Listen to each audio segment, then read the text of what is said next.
El doctorado en Gerencia y Política Educativa del Centro de Estudios Universitarios de Baja California presentan a José Octavio Medina con el tema La reforma educativa, sus avances en materia de cobertura, equidad y calidad y los retos del nuevo modelo educativo. Resumen.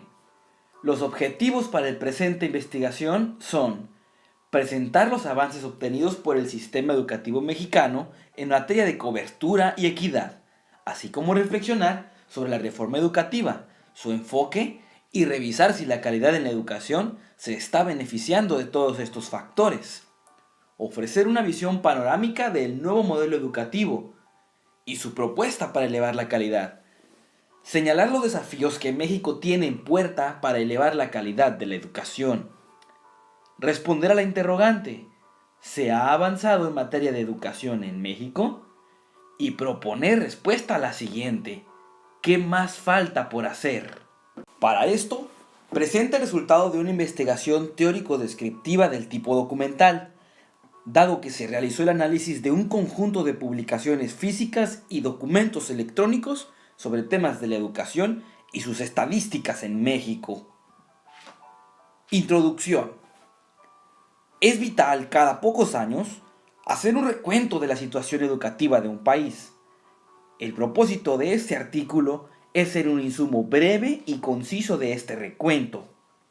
Esto es importante para los diversos actores educativos, pues tener conciencia de los logros alcanzados en materia de educación requiere tener presente las áreas de oportunidad, es decir, el camino que queda por recorrer y que se debe buscar avanzar. El artículo está conformado por la situación histórica y actual de la educación en México en materia de reformas y su nuevo modelo educativo. Una revisión de los avances logrados en cuestiones de cobertura, equidad y calidad educativa. Se puntualizan un conjunto de retos que la sociedad mexicana deberá enfrentar para elevar a la calidad de su sistema educativo. Capítulo 1. Generalidades teóricas. Existen tres grandes problemas al ofrecer educación a un país. Los tres están íntimamente relacionados con presupuestos. Estos problemas son cobertura, gestión de recursos físicos y humanos y finalmente calidad educativa. La gestión y administración de dinero para la mejora de la educación, así como el tipo de educación que un país tendrá, será plasmada en acuerdos, leyes, tratados y programas sociales firmados por los mandatarios públicos. Estas políticas educativas tendrán cambios importantes a lo largo de la historia.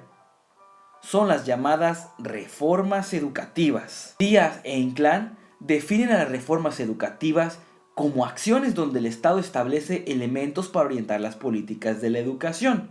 Estos autores sostienen que las reformas educativas emanan del Estado. Zaccagnini no delega la total responsabilidad al Estado, pues considera que la gestión individual de cada centro escolar es importante, así como la participación docente en su práctica.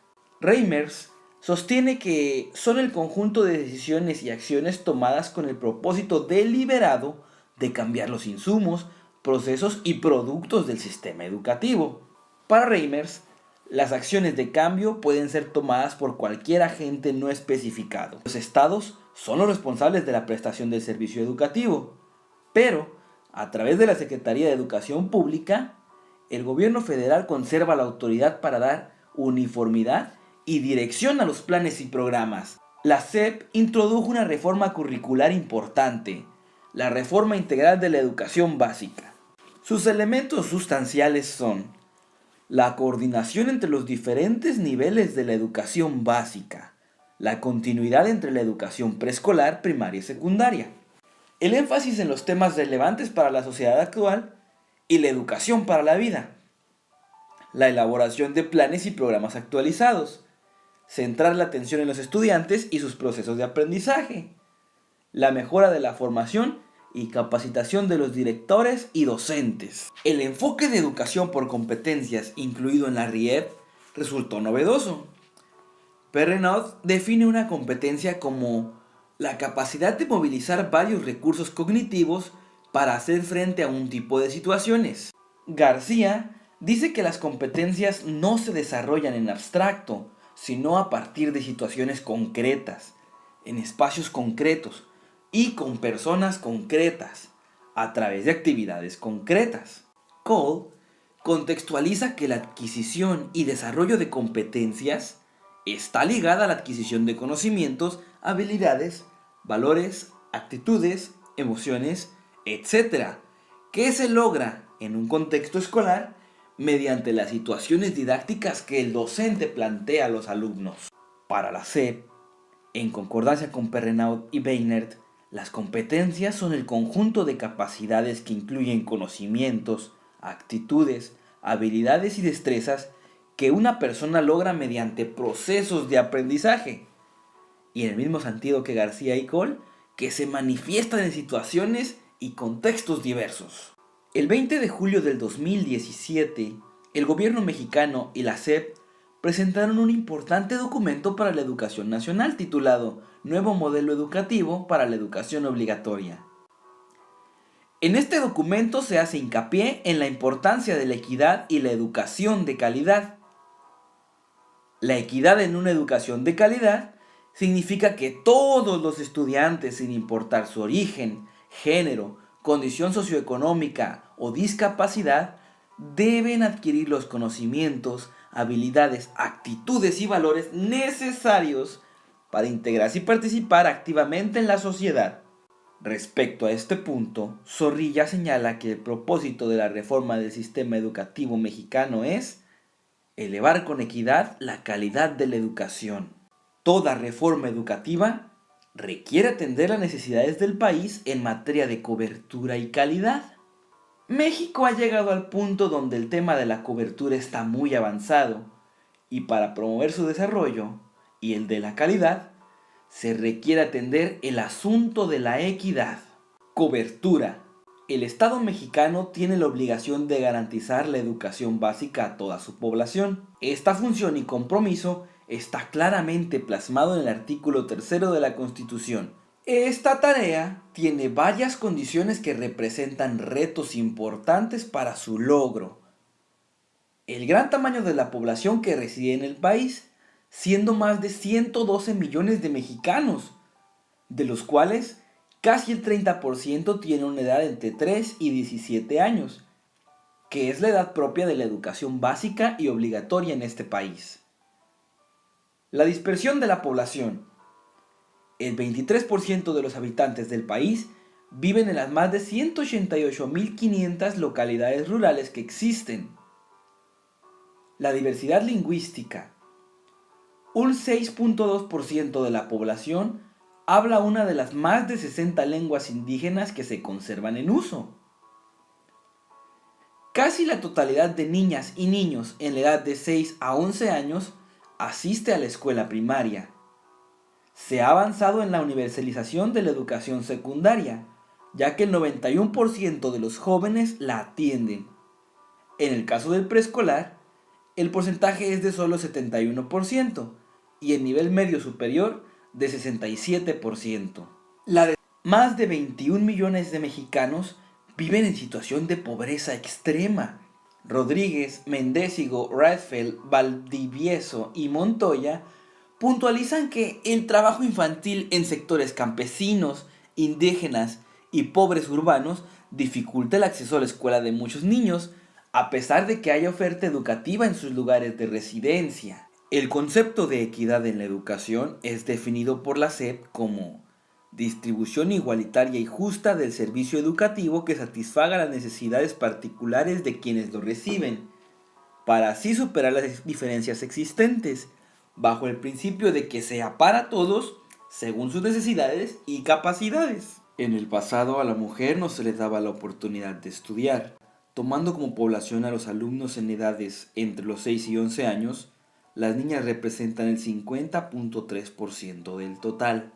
En el caso de quienes están en la edad de 15 a 17 años, las mujeres representan el 52% del total, de modo que la inequidad empieza a marcar una tendencia. De cada 1000 niños, 411 terminan la educación obligatoria en los rangos de edades esperados y sin reprobar ciclos. De cada 1000 niñas, 465 lo hacen. Las comunidades con mejores condiciones sociales y económicas suelen tener mejores trayectorias escolares y mejores resultados de aprendizaje, probablemente porque suelen ser atendidos por servicios escolares mejor dotados. En muchas ocasiones con maestros que deben atender multigrados. Cuentan con los recursos materiales y humanos más precarios del sistema. En contraste, para los habitantes de contextos sociales de vulnerabilidad, las experiencias de fracaso escolar o deserción son más frecuentes. Son también atendidos con instalaciones para el servicio educativo de menor calidad y con carencias de infraestructura. En muchas ocasiones cuentan con un maestro multigrado. Cuentan con los recursos materiales y humanos más precarios del sistema, por lo cual generalmente obtienen resultados educativos de mucho menor nivel que los alcanzados en niveles socioeconómicos más altos. En este sentido, Patrinos afirma que existen diferencias considerables entre la educación que reciben los estudiantes que asisten a escuelas públicas y privadas, urbanas y rurales, indígenas y no indígenas. Los que residen en ciudades grandes obtienen mejores calificaciones que los que viven en pequeñas poblaciones, y los de telesecundarias tienen peor rendimiento que todos los otros tipos de escuela de ese nivel. La idea de Patrinos se ve apoyada por los resultados de evaluaciones como PISA y Enlace, las cuales, según Muñoz, han comprobado que el rendimiento académico de los estudiantes pertenecientes a familias de escasos recursos es sensiblemente inferior al de los alumnos que pertenecen a familias que se encuentran en condiciones socioeconómicas favorables. Calidad. La OCDE define a la educación de calidad como aquella que asegura a todos los jóvenes la adquisición de los conocimientos, capacidades, destrezas y actitudes necesarias para equiparles para la vida adulta. Rodríguez afirma que, a pesar de los esfuerzos que se han hecho por mejorar la educación en México, esta sigue teniendo graves rezagos. Los resultados del aprendizaje de los alumnos en México están considerablemente por debajo del promedio de la OCDE. A pesar de esto, los análisis de los resultados del Programa para la Evaluación Internacional de Alumnos han mostrado una ligera mejora, particularmente en el área de matemáticas. Muchos estudios coinciden en que toda reforma educativa que tenga como propósito mejorar su calidad debe tener como eje central el rol del docente. En tanto es este quien tiene la tarea de traducir el currículum y ser un guía en los procesos de aprendizaje. Ruiz opina lo mismo que Barber y Morshad, pues el desempeño docente está profundamente relacionado con el logro académico de sus estudiantes. Vargas lo sintetiza al decir que la formación profesional del futuro debe ser capaz de conjugar los saberes pragmáticos y empíricos con los conocimientos teóricos metodológicos. Capítulo 2. Metodología de la revisión. Para esta investigación se consideraron textos producidos por académicos y por organizaciones gubernamentales y no gubernamentales. Se revisaron 49 textos incluidos en la bibliografía, publicados en formato libro, en revistas arbitradas o publicaciones oficiales, que discuten los conceptos clave dentro del estudio. Se aceptaron artículos con estadísticas frescas ofrecidas por organismos internacionales. Método. Se buscó apoyarse en textos y publicaciones recientes, pero se incluyen aquellas que por su naturaleza o contenido fueron consideradas atemporales y de importancia actual. Se utilizaron diferentes fuentes bibliográficas, tales como libros en formato físico, digitales, textos producidos por académicos en forma de artículos en revistas especializadas, artículos encontrados en buscadores virtuales tales como Redalytics, Google, Google Académico, Renace y páginas de instituciones del gobierno mexicano, así como organismos internacionales. Criterios de exclusión e inclusión. Se enfocó la búsqueda de información en textos que se refieren a América Latina, pero se incluyen textos internacionales que se consideraron apropiados por la naturaleza universal de su contenido. Se han dejado de lado textos que no fueran producto del trabajo hecho por pedagogos, educadores, docentes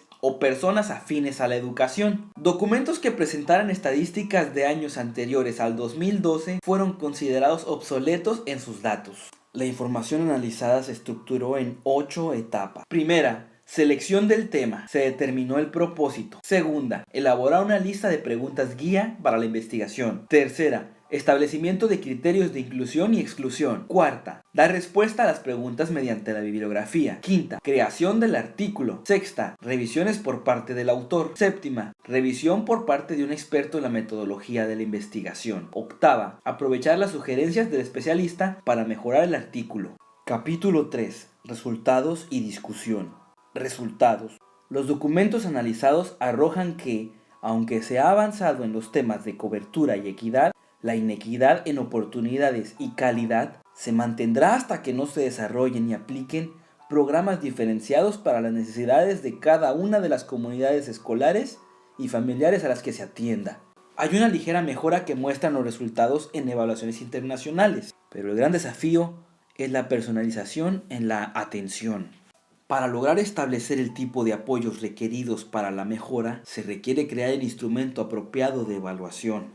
Discusión. Se discute sobre los responsables de la aplicación de una reforma educativa. Díaz e Inclán definen las reformas educativas como acciones donde el Estado establece elementos para orientar las políticas de la educación. Estos autores sostienen que las reformas educativas emanan del Estado y que es el Estado quien debe orientar mediante acuerdos y leyes las acciones para que los diversos actores educativos tengan que cumplir. Mientras que Saccagnini no delega la total responsabilidad al Estado, pues considera que la gestión individual de cada centro escolar es importante, así como la participación docente en su práctica. Para Saccagnini, es el trabajo colegiado dentro de un centro escolar el que aplica una reforma, a diferencia de Reimers, que sostiene que son el conjunto de decisiones y acciones tomadas con el propósito deliberado de cambiar los insumos, procesos y productos del sistema educativo. En la visión de Reimers, las acciones de cambio pueden ser tomadas por cualquier agente no especificado,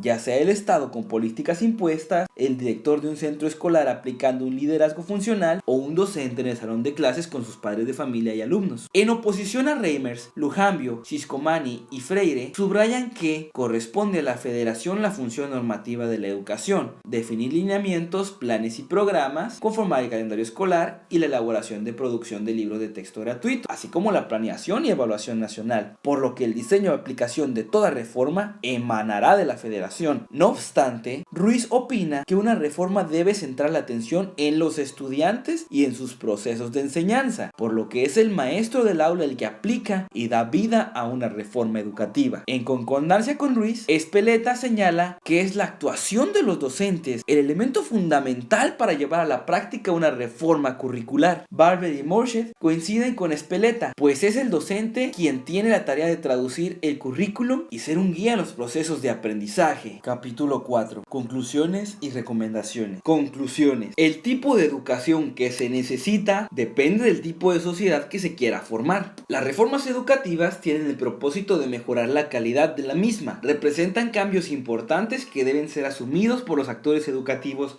en todos los niveles. La RIEP 2012 introduce el concepto de competencia. Este concepto debe ser estudiado y discutido por los actores educativos, pues se presta a malas interpretaciones. Los autores sugieren que las competencias se desarrollan al realizar acciones concretas en ambientes sociales y reales. No pueden adquirirse en lo abstracto. El nuevo modelo para la educación básica 2017 propone que la educación debe formar integralmente a las personas, aplicando criterios de equidad y calidad. En México se ha avanzado mucho en la universalización de la educación. En el aspecto de la calidad, el avance es lento pero continuo. Son muchos los autores que aseguran que el ambiente socioeconómico y cultural de la familia del alumnado influye mucho en el grado de aprovechamiento escolar. Se debe trabajar en maneras justas de reducir esta brecha. Diversos autores sostienen que en la calidad de la educación, la mayor diferencia se marca en el proceso de enseñanza-aprendizaje. Es por esto que hacen hincapié en la importancia de la profesionalización y práctica docente. Los propósitos de la evaluación no se han entendido del todo. La evaluación se sigue percibiendo principalmente como instrumento de rendición de cuentas, para castigar y estimular el cumplimiento de la normatividad, en lugar de ser entendido como un mecanismo de mejora. Se requiere una transformación en la percepción y actitud de los actores de la educación, docentes, nuevas formas de trabajo,